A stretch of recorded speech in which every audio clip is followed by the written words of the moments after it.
استقامت کے اسباب اختیار کرو۔ اس میں سب سے بنیادی چیز اس راستے کی ناگواریوں پر احتساب اور شکر ہے، نہ کہ شکایت اور جھنجھلاہٹ کہ بھئی یہ کیا ہو رہا۔ حضور اکرم صلی اللہ علیہ وسلم کو یہ تسلی دی گئی ہے کہ آپ یہ مت سمجھیے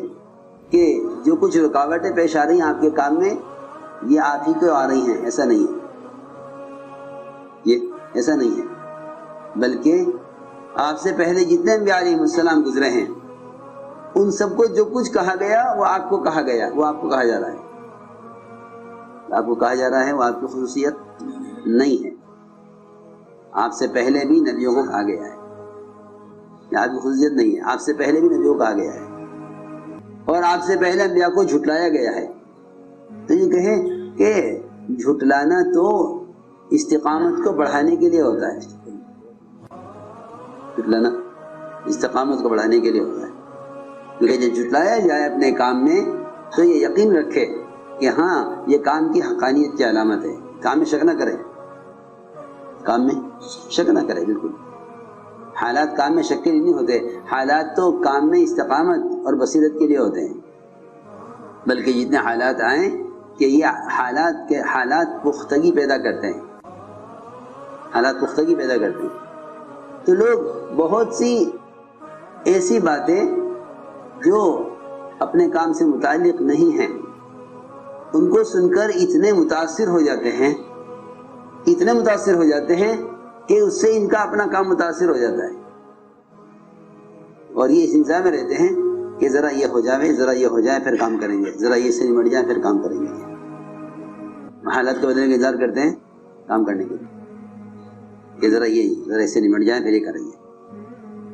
اللہ تعالیٰ نے آپ کی تسلی کے لیے قرآن میں آیتیں جمع کی ہیں، یہ آیتیں نازل کی ہیں۔ ہم نے ہر نبی کے ساتھ وَكَذَلِكَ جَعَلْنَا لِكُلِّ نَبِيٍّ عَدُوًّا شَيَاطِينَ الْإِنسِ وَالْجِنِّ، کہ ہم نے ہر نبی کے ساتھ یہ کیا ہے کہ شیاطین، انسانی اور جناتی شیاطین، وہ ایسی باتیں اڑاتے ہیں اور ایسی باتیں چلاتے ہیں جو اتنی چکنی چپڑی ہوتی ہیں، چپڑی ہوئی سے بہت لذیذ، بہت خوشبودار، زخرف القول وَلَوْ شَاءَ رَبُّكَ مَا فَعَلُوهُ، اور اگر آپ کا رب چاہتا تو یہ ایسا ہرگز نہیں کر سکتے تھے، مگر اللہ کی اس میں کیا مشیت ہے اللہ جانے۔ آپ کا کام یہ ہے کہ آپ ان کو بھی چھوڑیے، ان کی باتوں کو بھی چھوڑیے، فَذَرْهُمْ وَمَا يَفْتَرُونَ، فَذَرْهُمْ وَمَا يَفْتَرُونَ، آپ اپنے کام میں یکسوئی سے لگے رہیے، یکسوئی کے ساتھ اپنے کام میں لگے رہیے، اس لیے کہ جو لوگ طلب لے کر آ رہے ہیں وہ سچے ہیں، اور جو آپ کے موضوع کی بات نہیں لا رہے ہیں وہ آپ کا کام سے ہٹانا چاہتے ہیں، آپ کو مشغول کرنا چاہتے ہیں تاکہ آپ اس میں الجھ جائیں۔ جو چیز آپ کا کام نہیں ہے، جو سوال آپ کے کام سے متعلق نہیں ہے، آپ اس کے لیے فکر مند نہ ہوئیے، اس کے لیے آپ فکر مند مت ہوئیے، ورنہ جو آپ کے فکر کی چیزیں ہیں وہ رہ جائیں گی۔ میں یہ محسوس کر رہا ہوں کہ کام کرنے والے بہت سی ایسی چیزوں کے حل اور ان کے جوابات میں الجھ گئے جو چیز ان کے کام سے متعلق نہیں ہے، ان کے کام سے متعلق نہیں ہے، اس میں الجھ گئے۔ یہ کرتے تھے اغیار کہ چلو ان سے یہ سوال کرو، چلو ان سے یہ سوال کرو، چلو ان سے یہ سوال کرو،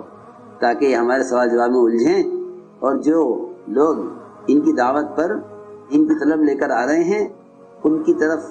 ان سے یہ مشغول ہو جانے۔ ہاں ایسا ہی نہیں ہے، یہ پرانی بات ہے، یہ پرانی بات ہے جی، ان کو مشغول کرو کہ اچھا جی ہم ایمان لے آئیں گے، ہمارے آپ 3 سوال کا جواب دے دو، اصحاب کہف کون تھے، ذوالقرنین کون تھے، اور وہ کیا ہے، آپ اتنی باتیں بتا دو۔ آپ کو اس کا علم نہیں تھا، آپ پریشان ہو گئے کہ میں کہاں سے جواب دوں ان کو، یہ ایک سوال کر رہے۔ تو اللہ نے فرمایا کہ آپ ان کو سرسری جواب دے کے ٹال دیجئے، اور آپ کو کسی سے پوچھنے کی بھی ضرورت نہیں ہے کہ وہ کیا ہے، اور ذوالقرنین کون ہیں، اور اصحاب کہف کون ہیں، کیا قصہ ہے، آپ اس میں نہ پڑھیے، آپ اس میں۔ ہاں ایک بات آپ نہیں جانتے تو اگر ہم چاہتے، ہم آپ سے کام لینا چاہتے ہم آپ کو علم دیتے، آپ اپنے کام میں لگیے، لا تستفیہ منہم، یہاں سے ہمیں یہ اصول ملا ہے کہ جو بات تمہارا موضوع نہیں ہے اس کی طرف التفات مت کرو، اس کی طرف التفات مت کرو، بلکہ خود حضور اکرم صلی اللہ علیہ وسلم نے اپنے صحابہ سے فرمایا، بہت پیاری بات ہے چھوٹی سی، فرمایا آپ نے دعونی ما ترکتکم، دعونی ما ترکتکم، جس کام کو کرنے کے لیے میں نے تم سے کہا نہیں ہے اس کے بارے میں مجھ سے سوال مت کرو، کیونکہ اگر تم نے وہ سوالات شروع کر دیے جو میرے تمہارے کام سے متعلق نہیں ہیں تو تمہارے لیے مشکل پیدا ہو جائے گی۔ ساتھ ہی وہ سوالات کرتے ہیں جو ان کے کام سے متعلق نہیں ہے، یہ بہت عام بات ہے۔ آپ نے 2 جملوں میں بہت بڑا اصول بتایا، دعونی ما ترکتکم، جس کام کو کرنے کے لیے میں نے تم سے کہا نہیں ہے اس کے بارے میں مجھ سے سوال مت کرو، کیونکہ اگر تم نے وہ سوالات شروع کر دیے جو میرے تمہارے کام سے متعلق نہیں ہیں تو تمہارے لیے مشکل پیدا ہو جائے گی۔ ساتھ ہی وہ سوالات کرتے ہیں جو ان کے کام سے متعلق نہیں ہے، یہ بہت عام بات ہے۔ آپ نے 2 جملوں میں بہت بڑا اصول بتایا، دعونی ما ترکتکم۔